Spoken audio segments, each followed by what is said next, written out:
All around us are 225 square foot museum exhibits that the students in the third year museum course have designed and built. We made our exhibit Vein to Vein on blood donation, Not One Less. It's called Braver Than Loneliness. Called Prescribing Hope. Walls Down.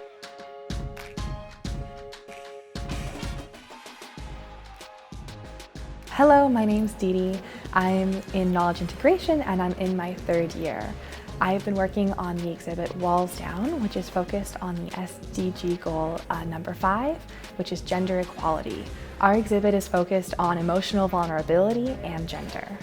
This is our first activity. It's designed to help get visitors starting to think about how they express emotion in their day-to-day lives. It's a simple voting activity where they vote on whether or not expressing something difficult to a friend or family member is easy or hard. Moving on, we wanted to allow visitors to all come up to the same speed about what vulnerability is. So over here we are defining vulnerability as uncertainty, risk, and emotional exposure. We also have a small video they can watch if they want. This is just to bring visitors up to the same speed so that everyone knows what we're talking about. Moving on, we are discussing gender and how that relates back to vulnerability. Here we're introducing what gender is so that everyone understands and knows, and also talking about the association of vulnerability with femininity, and in turn the association of femininity with weakness. On the side, we have 6 different questions that we thought visitors might have. Each question has an answer underneath, so that visitors who have that question can flip it up and see the answer. In this next section, we are talking about specific barriers to vulnerability that people have. First, we address several. If someone feels like they have that barrier, they can flip up the wooden panel and see a quick little solution to that barrier that they can use. Over here, we have people write down specific barriers that they face and then put them up on this little hanging. That is to allow people to see that whatever barriers they face, they are not alone in facing those barriers, and really connect with the other visitors who have already come through. Next, we address 2 specific barriers to vulnerability that a lot of people face. The first barrier is mindfulness, not knowing how to be mindful. Mindfulness is very important for being vulnerable with yourself, and being vulnerable with yourself is the first step. Mindfulness is really understanding how you are feeling in the moment and embracing those feelings. We have a couple of quick little activities people can go through with themselves to practice being mindful. Mindfulness in turn leads to empathy. Empathy is important for being vulnerable with other people. Empathy is not just understanding how you yourself are feeling, but also understanding how the other person you are talking with is feeling.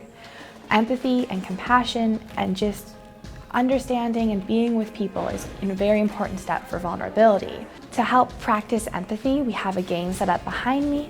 This game involves 2 players. They're focusing together and trying to understand how the other person is seeing the game board so that together they can win. This next section is very important to our exhibit. It's one where we explore real-world stories and real-world instances of people showing vulnerability, in the hopes that our visitors will see their vulnerability and understand how it is strength. This activity right over here is a simple activity where we have quotes pulled from different books, and visitors can read the quotes, look through the ones that aren't on the shelf yet, and put up the ones that they think speak the most to them, and put them up for the next visitors to see. If any visitors see a quote that particularly draws them in, we really encourage them to sit down right here and pull out the book in question. All the books have little highlighted areas where the quotes come from, and they can read the book and learn about the author's story and about how to show their emotions better, and really understand that the stories being told are these authors' true stories, and they are being open and vulnerable just by sharing their story and owning their story and showing it to the world, and in some cases helping to inspire change throughout the world because of their stories.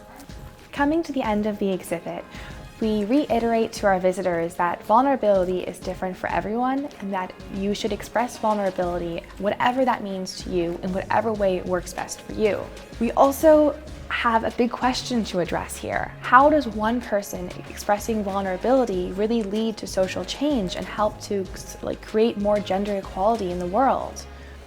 And that question is answered in these phases. Phase 1 is where everyone is not really being vulnerable and just being isolated with themselves. Phase 2 moves to more vulnerability, owning your own story and showing other people that it's strength. Phase 3 is when those people see vulnerability as strength and start to express it themselves. This creates a ripple effect throughout the community.